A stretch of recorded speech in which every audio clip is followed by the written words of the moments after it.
Rəqsanə İsmailova. Artıq Rəqsanə xanımı evə buraxıblar, ev dustaqlığına. Bilirsiniz ki, ittiham olunurdu.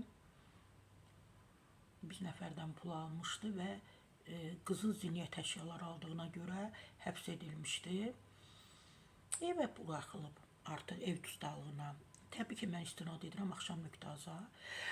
Təbii ki, Axşam.az-ın məlumatına görə sənətçinin borcunu bir qismi, yəni ödənilib.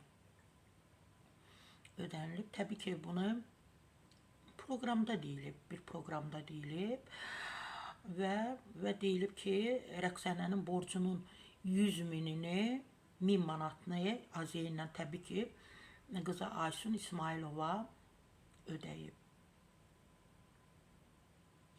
Amma sağ olsun Aysun,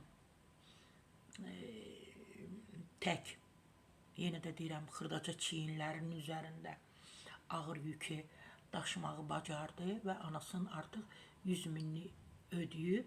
İnşallah yerdə qalan digər borcları da təbii ki, mən düşünürəm ödəyərlər. Əsas odur ki, anası hal-hazırda yanlarındadır.